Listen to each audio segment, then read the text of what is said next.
اپنے مسائل کو حل کرنے کے لیے سبسکرائب کریں آپ کے مسائل کا حل۔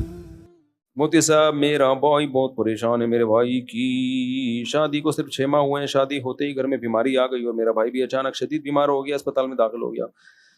پھر جس کمپنی میں میرا بھائی 12 سالوں سے بڑے اچھے عہدے پر تھا، دن بدن ترقی کر رہا تھا، اس کمپنی کے مالکان میرے بڑے بھائی پر فخر کرتے تھے۔ شادی کے فوراً بعد ان کا رویہ بہت برا ہو گیا، انہوں نے میرے بھائی سے بھی عہدہ چھین لیا، میرے بھائی سے کئی جگہوں پر کوشش کی اپنا بزنس وغیرہ وغیرہ۔ دیکھو کچھ لوگ، ہندوؤں میں کانسیپٹ ہے نحوست کا، یہ کانسیپٹ ہماری سوسائٹی میں بھی ہے، حدیث میں آتا ہے لا طیرہ ولا عدوہ، اسلام میں نحوست کا کوئی تصور نہیں۔ بعض لوگ کے ساتھ ایسا ہوتا ہے، شادی ہوئی، کاروبار میں نقصان، یہ بیماری، فلانی بیماری، عہدہ گیا، سمجھتے ہیں منحوس ہے۔ عورتیں بھی طعنہ دیتی ہیں اس کی نحوست سے یہ سب کچھ ہو رہا ہے، یہ بالکل غلط ہے۔ بعض کام اتفاق سے آپس میں جڑے ہوئے ہوتے ہیں۔ اس کی مثال ایسے ہے، یوٹیوب پہ ابھی کچھ دن پہلے ایک ویڈیو تھی، ایک آدمی نے ٹرین کو دھکا دینا شروع کیا اور ٹرین چلنا شروع، اور وہ کہہ رہا ہے دیکھا میں نے دھکا دیا اور ٹرین چل رہی ہے۔ بھائی وہ ویسے ہی چلنے والی تھی، اتفاق سے تیرا دھکا اسی وقت میں لگا ہے جب اس کا چلنے کا ارادہ تھا۔ مولانا عباد الرحمان صاحب ہے نا تبلیغ جماعت کے، بڑی پیاری مثال دے رہے تھے کہ بعض دفعہ آپ اسٹیشن پہ کھڑے ہوتے ہو، آپ نے ٹرین کو ہاتھ لگایا چل پڑی، ہاتھ لگایا رک گئی۔ دیکھو باہر ملکوں میں ٹرینیں چلتی ہیں تو چلتے چلتے تیز ہو جاتی ہیں، ہمارے یہاں ٹرین رکی بھی ہے تو رکی بھی ہے۔ آدمی کو امید ہوتی ہے چل پڑی، چلی، اب ایک دم خوشی کی لہر ایک دم رک گئی، آگے جا کے پھر رکی بھی ہے۔ پھر اس کو پتہ نہیں وہ کہیں سے آیا اس کا ڈرائیور، پھر چلائی، پھر اس کو خیال آیا نانی کا فون آ گیا ہوگا یا کچھ ہو گیا ہوگا، پھر روک دی۔ ایسا ہوتا ہے ہمارے یہاں ٹرینوں میں، یوں چلی پھر رکی، پھر تھوڑا سا چل گئی پھر رک گئی۔ اب ایک آدمی نے ہاتھ لگایا ٹرین کو، ہلکا سا چل پڑی، ہاتھ لگایا رک پڑی۔ کہہ رہے میرے ہاتھ لگانے سے ٹرین چلتی ہے اور میرے ہاتھ لگانے سے ٹرین رکتی ہے۔ بھائی بے وقوف آدمی، اتفاق ایسا ہو گیا ہے، حسن اتفاق، کہ ٹرین نے اس وقت چلنا، 20 لوگوں نے ہاتھ لگایا اس کو، تو تیرے ہاتھ لگانے میں اتفاق سے وہ ہو گیا۔ ایسے ہی میرے بھائی کچھ پریشانیاں اللہ کی طرف سے مقدر ہوتی ہیں، اللہ کو پتا ہوتا ہے 5 جنوری اتنے بج کے اتنے منٹ پہ اس کو یہ ٹینشن ملے گی، اتفاق سے اس سے ایک دن پہلے اس کی شادی ہوئی ہوتی ہے، تو وہ ٹینشن کس کے کھاتے میں ڈالتا ہے؟ بیوی کے کھاتے میں۔ قرآن و سنت پہ اگر ایمان ہے نا تو ہمیں پتا چلتا ہے کہ عورت کے آنے سے رزق میں برکت ہی ہوتی ہے، نحوستیں کم ہوتی ہیں۔ نکاح منحوس عمل ہے جو اس سے نحوستیں ہوں گی، یہ مبارک عمل ہے، مبارک عمل ہے۔ اب اگر کسی کے ساتھ الٹا معاملہ ہو رہا ہے تو وہ یقین کر لے کہ یہ نکاح ہے، اگر نہ ہوتا تو اس سے زیادہ الٹے حالات ہوتے میرے ساتھ۔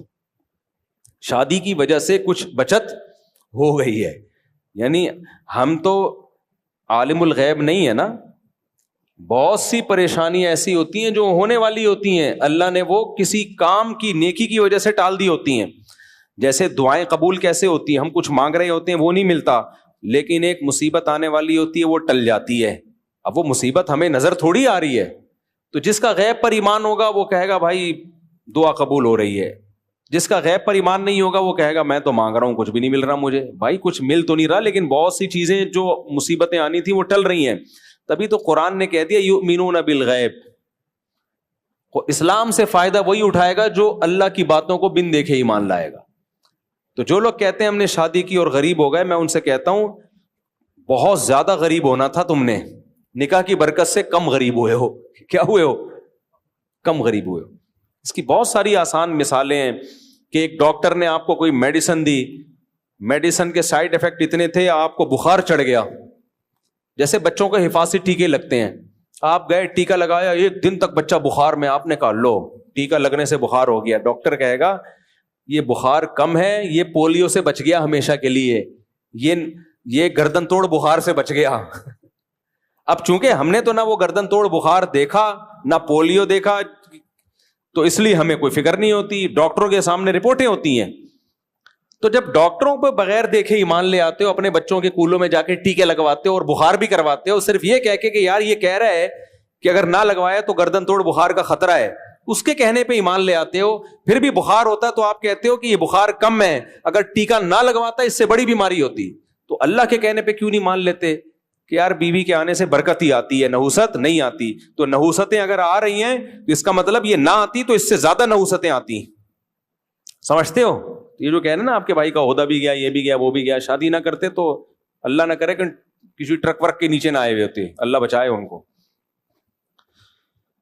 یہ امریکہ کی رپورٹ ہے, پتہ ہے اوہایو یونیورسٹی ہے نا امریکہ کی بڑی ریسرچ, ان کی ایک رپورٹ ہے, میں نے اپنی کتاب میں شائع کی ہے.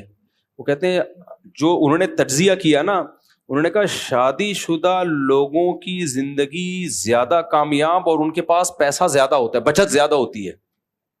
کنواروں کی, ان کے انگریزوں کے کنوارے کہہ رہے ان کی زندگیوں میں بچت نہیں ہے, حالانکہ ایکسپینسز کم ہیں مگر پھر بھی غریب ہیں, اور میرڈ آدمی کے ایکسپینسز زیادہ ہیں پھر بھی مالدار ہو کے دنیا سے جاتا ہے وہ. یہ امریکہ کہہ رہے ہیں.